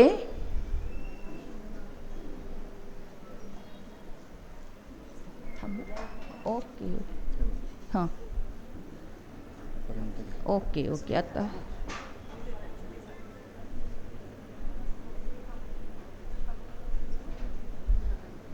माधवी निमकर, ज्योती भावे, स्पृहा साठे,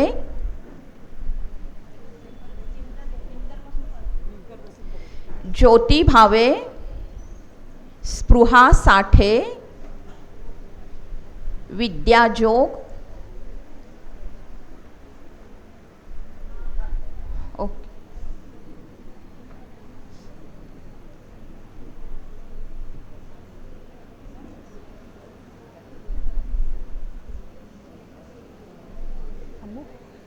घेऊ का? इथंपर्यंत घेऊ. ओके,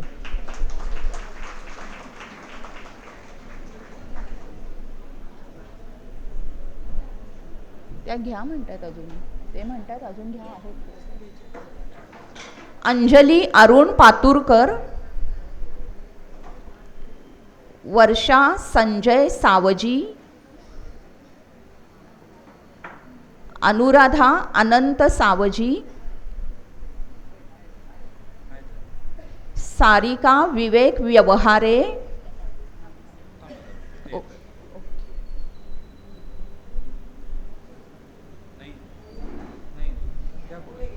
माधुरी गजानन कुलकर्णी, ओके, चंद्रशेखर कायंदे, मोहन बोकील,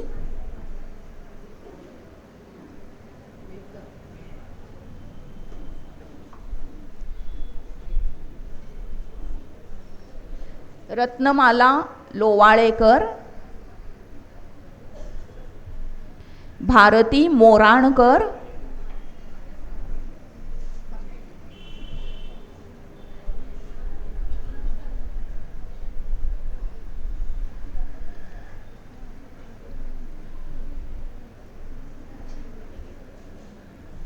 स्वाती लाठी, ईशा चंद्रनील बापट,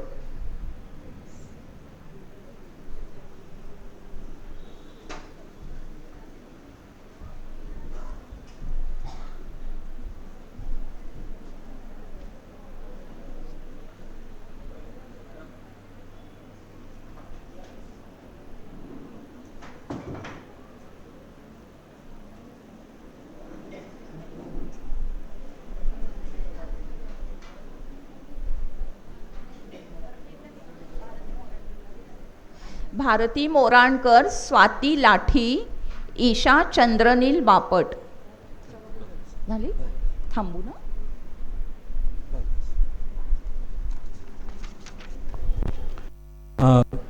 सर्वांना एक सूचना आहे. आपले प्रमुख अतिथी जे आहेत त्यांना प्रमुख अतिथी जे आहेत त्यांना कार्यबाहुल्यामुळे पुढील कार्यक्रमासाठी वेळेत पोचणं आवश्यक आहे. तर आपण एक काही क्षणांचा मध्यांतर घेणार आहोत आणि त्यानंतर हा कार्यक्रम आपण पुन्हा सुरू करणार आहोत.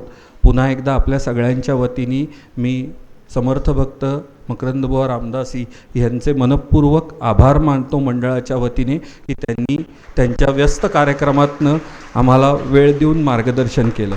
धन्यवाद. काही क्षणातच पुढचा कार्यक्रम पुन्हा सुरू होईल.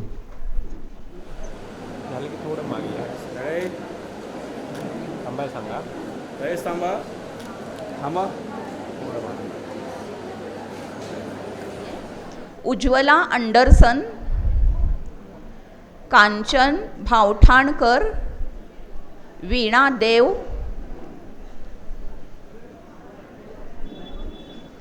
शमा चेतन जोशी,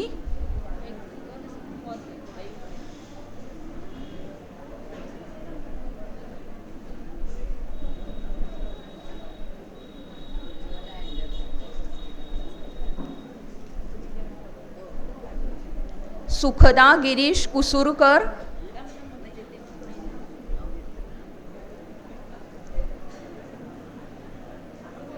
हो, ज्योत्स्ना दीपक पुजारी, शारदा महाजन, हो हो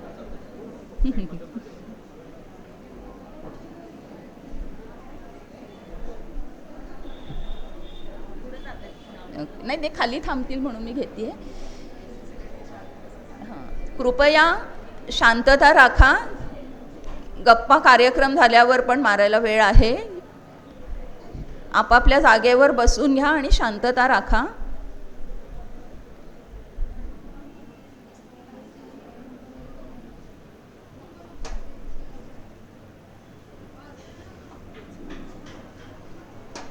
दीपाली देवी,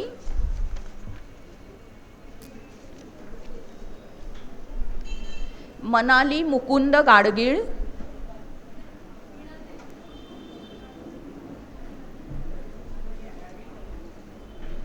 प्रिया श्रीनिवास जोग, हो नाही तिथं थांबून दिलं.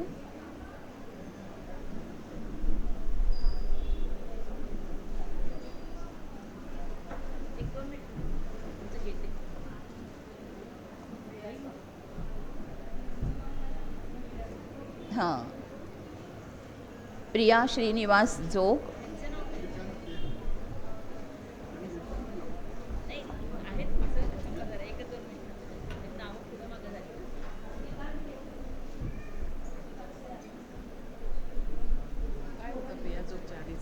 हे मनाली मुकुंद गाडगे. मनाली गाडगे आहे आधी, प्रिया त्याच्या आधी यांचं काय आहे? यांचं आधीचं काय होतं? हे नाही, हा तरी लेडीजच आहे. प्रिया जोग. प्रिया जोगपासून पुढे नावं घेते. मृणाली रमाकांत काळे, पुढचे ज्योत्स्ना जनार्दन जोशी,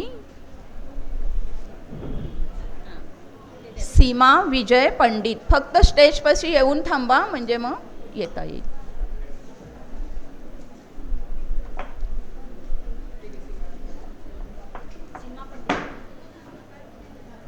सीमा विजय पंडित,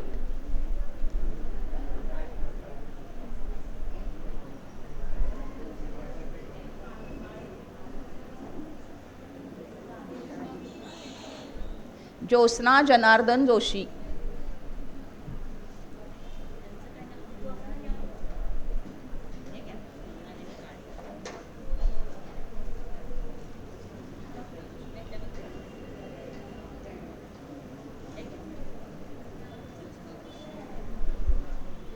सीमा विजय पंडित, जयश्री पटवर्धन,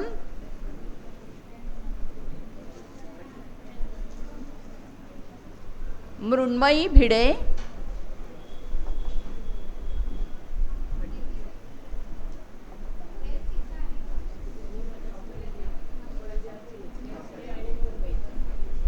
मीनल प्रसाद भोरे.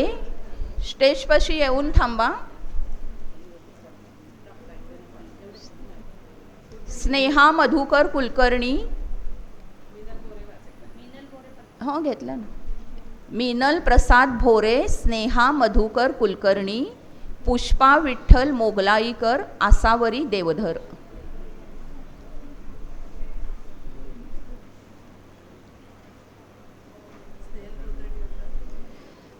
पुष्पा विठ्ठल मोगलाईकर, आसावरी देवधर.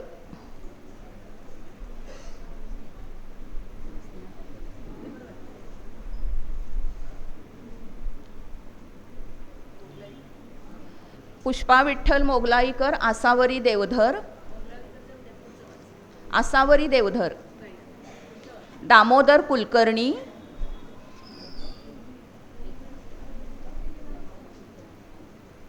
अनुजा कुलकर्णी,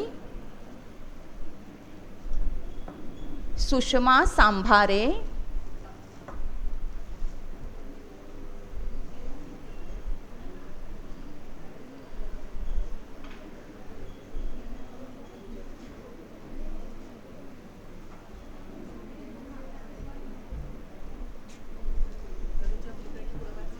सुषमा सांभारे, अर्चना लिमये.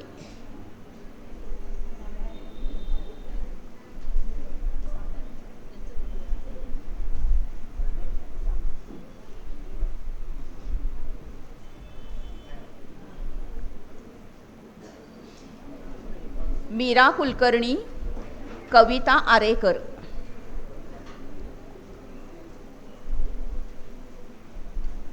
मीरा कुलकर्णी, कविता आरेकर.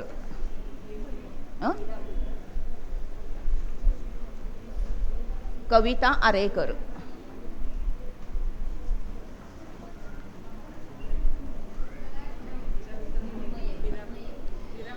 कविता आरेकर. कविता आरेकर. सुनील कुमार वसंत भादेकर.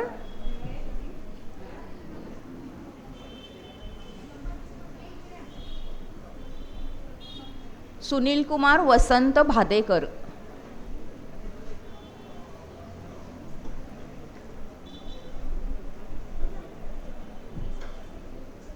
लता तुकाराम बालवे.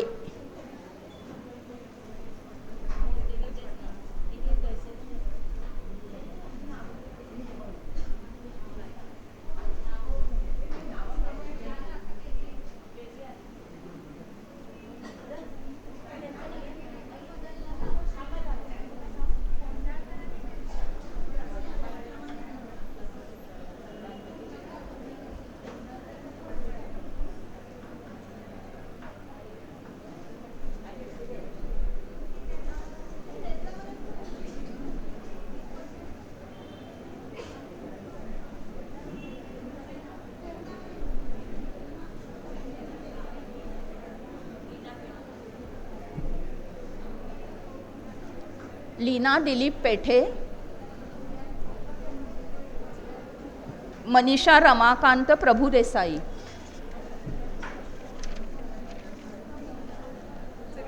रंजना राम शास्त्री, ज्योत्स्ना केशव महाजन,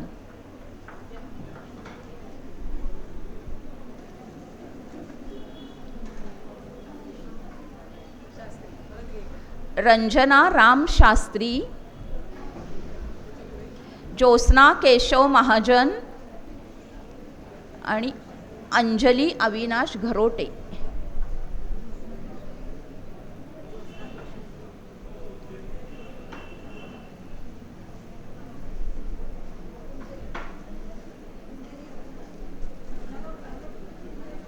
अंजली अविनाश घरोटे, आशा दातार, मधुस्मिता गोखले,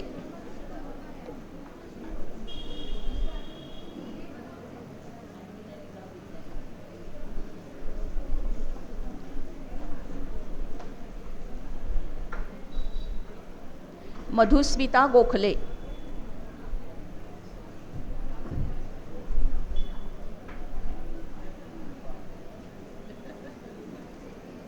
विशाखा सुधीर फाटक, विशाखा सुधीर पाठक,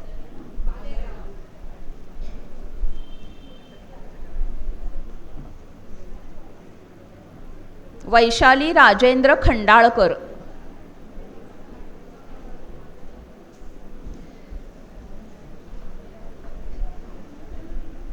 सुनीता बापूसाहेब निकम,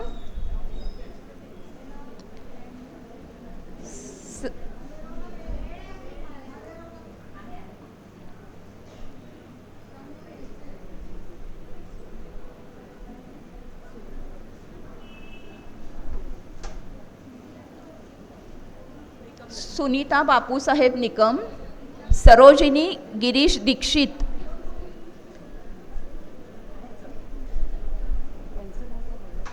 वंदना अण्णासाहेब जाधव, वंदना अण्णासाहेब जाधव, सुरेखा म्हैसकर,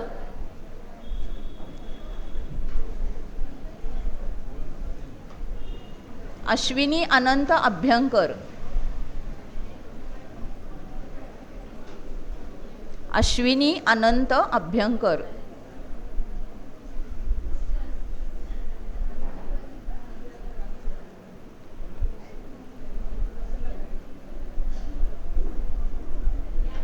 अलकनंदा आठवले,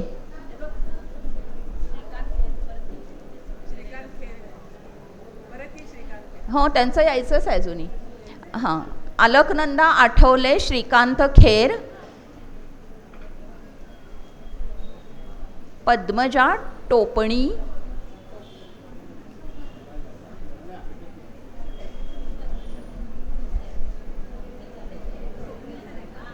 मंजुषा जोशी,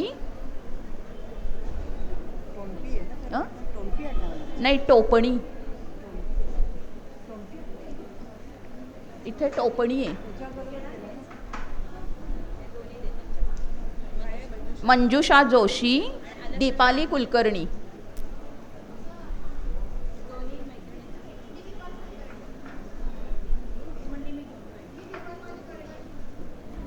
दीपाली कुलकर्णी,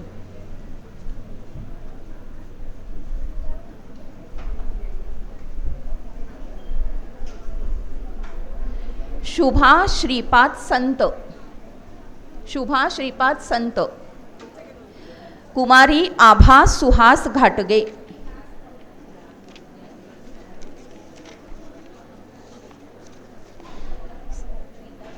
सौ गीता श्रोत्री, सौ नीता कुलकर्णी,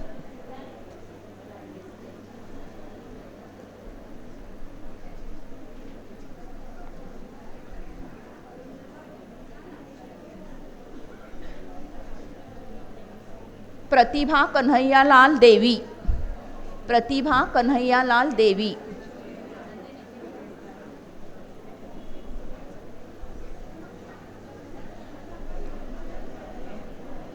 सविता संजय भालेराव, सविता संजय भालेराव, निमा विंचू, निमा विंचू,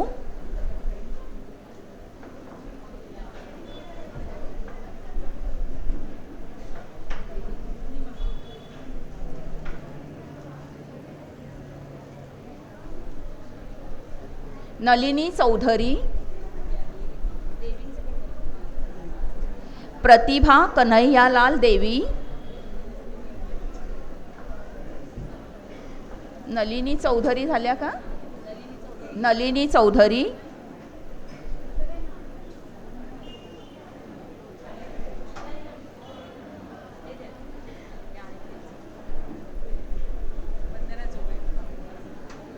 वंदना जोगळेकर, मानसी वाटवे, मानसी वाटवे, वंदना जोगळेकर, मधुरिमा पाठक, शुभांगी चिरपुटकर, मधुरिमा पाठक, शुभांगी चिरपुटकर,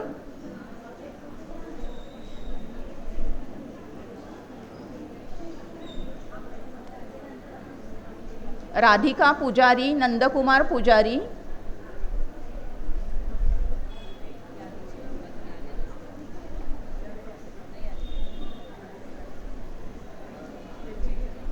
राधिका पुजारी, नंदकुमार पुजारी आणि मेधा इनामदार.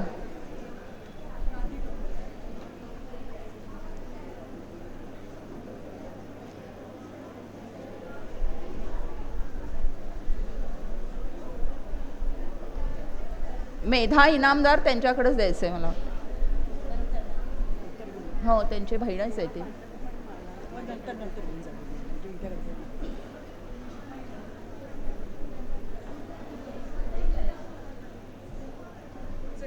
विद्या कुलकर्णी अंजली बर्डे, अंजली बडे, विद्या कुलकर्णी अंजली बडे,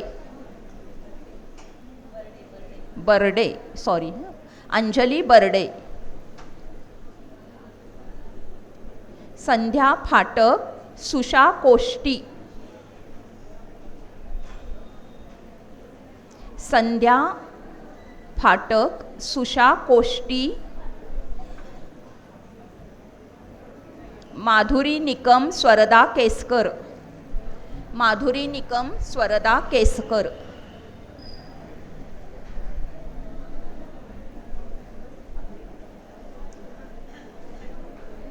माधुरी निकम, स्वरदा केसकर.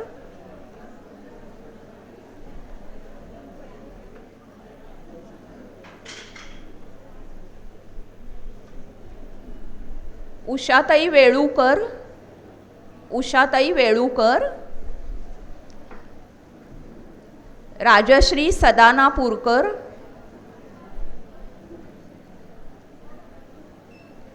दीपाली अनिल ससाणे, राजश्री सदानापूरकर, दीपाली अनिल ससाणे नाही आहे. वैशाली महेंद्र महाजन, वैशाली महेंद्र महाजन. सीमा प्रदीप गिरासे, ही फोडलीत का? मीरा अरविंद खेडकर, मीरा अरविंद खेडकर. सुषमा गढीकर, सुषमा गढीकर. शिल्पा मनीष बासू, शिल्पा मनीष बासू.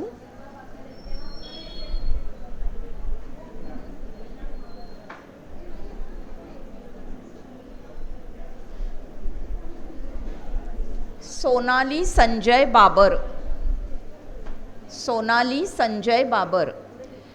कुमारी ज्ञानदा राहुल भोसले, कुमारी ज्ञानदा राहुल भोसले.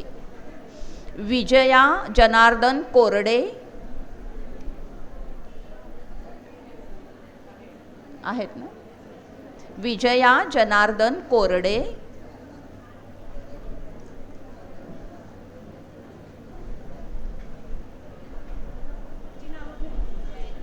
संगीता सुभाष केकरे, संगीता सुभाष केकरे, लतिका चंद्रकांत चिलवर. संगीता सुभाष केकरे, लतिका चंद्रकांत चिलवर. कुमारी सिद्धी श्रीकांत संकपाळ, कुमारी सिद्धी श्रीकांत संकपाळ.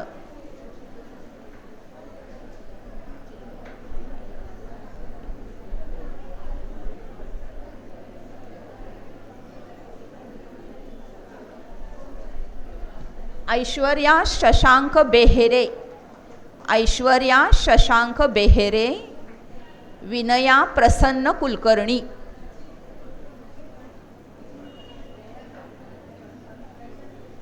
ऐश्वर्या शशांक बेहेरे, विनया प्रसन्न कुलकर्णी. रीचा अभय कुंभोजकर, रीचा अभय कुंभोजकर. अनुजा अविनाश भावे, रजनी गलगली, रजनी गलगली.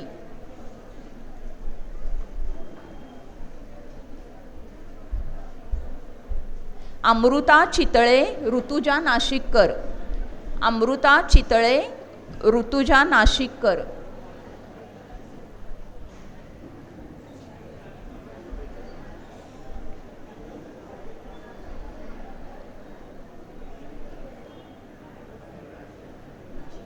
अरुंधती थिटे सुलभा दातार, अरुंधती थिटे सुलभा दातार.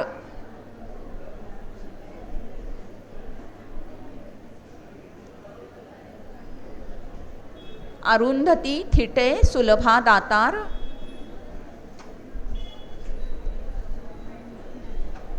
मेघा महेश भुसकुते, मेघा महेश भुसकुते.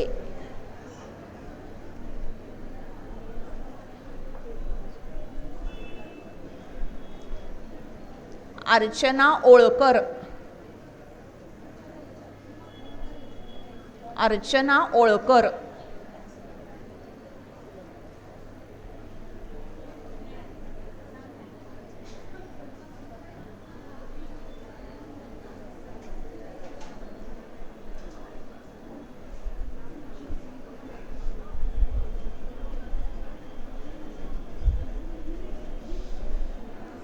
कांचन पाठक, कांचन पाठक.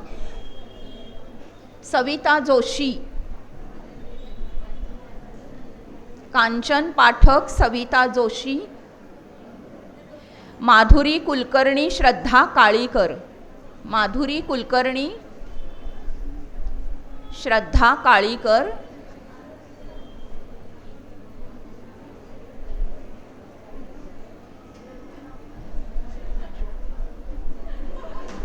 स्नेहल रमेश कारगावकर,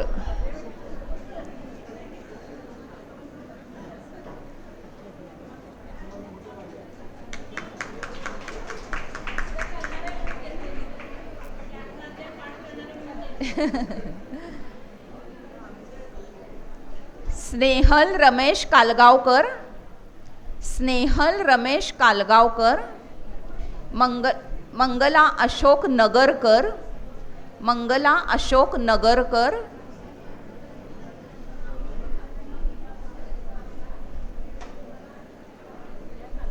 मंगला अशोक नगरकर.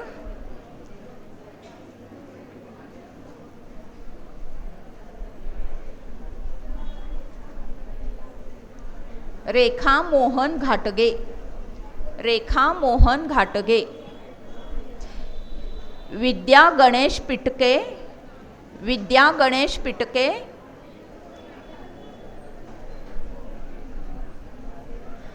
अनुपमा सुधीर फडके, अनुपमा सुधीर फडके.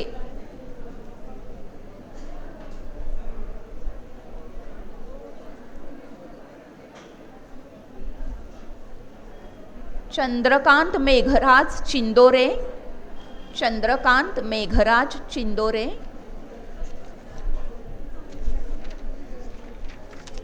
एंड झाली. ओके. सगळ्यांसाठी आपण जोरदार टाळ्या वाजवूया. अतिशय प्रेरणादायी प्रवास आहे हा. गीता हातात आल्यापासून शृंगेरीपर्यंत जाणं हा प्रवास अतिशय नित्यत्वाचा, सातत्याचा आणि प्रेरणादायी आहे. त्यामुळे सगळ्यांसाठी एकदा जोरदार टाळ्या वाजवूया.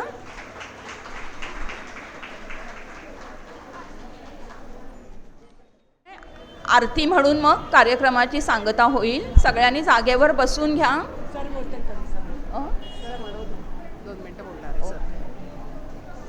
सांगताय तुम्ही?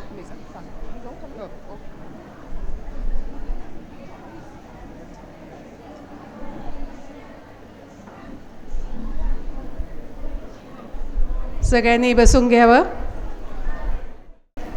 जय भगवद्गीते ओम जय भगवद्गीते हरिः कमलविहारिणि हरिः कमलविहारिणि सुन्दर सुपुनीते ओम जय भगवद्गीते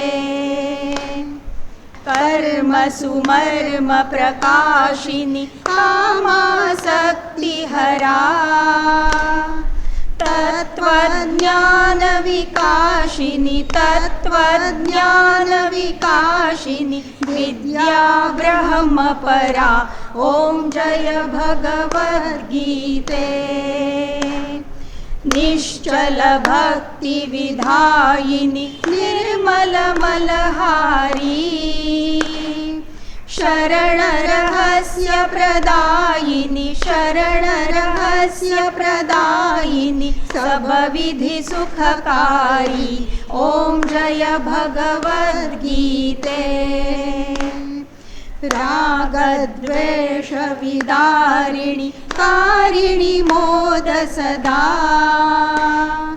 भवभयहारिणी तारिणी भवभयहारिणी तारिणी परमानन्दप्रदा ओम जय भगवद्गीते आसुर भाव विनाशिनी नाशिनी तमरजनी दैवी सद्गुणदायिनी दैवी सद्गुणदायिनी हरिरसिका सजनी ओम जय भगवद्गीते समता त्याग सिखावनी हरिमुख की बानी सकल शास्त्र की स्वामिनी सकल शास्त्र की स्वामिनी श्रुतियों की रानी ओम जय भगवद्गीते दया सुधा बरसावनी मातु कृपा की जय हरिपद प्रेम दान कर हरिपद प्रेम दान कर अपनो कर लीजय ओम जय भगवद्गीते जय भगवद्गीते ओम जय भगवद्गीते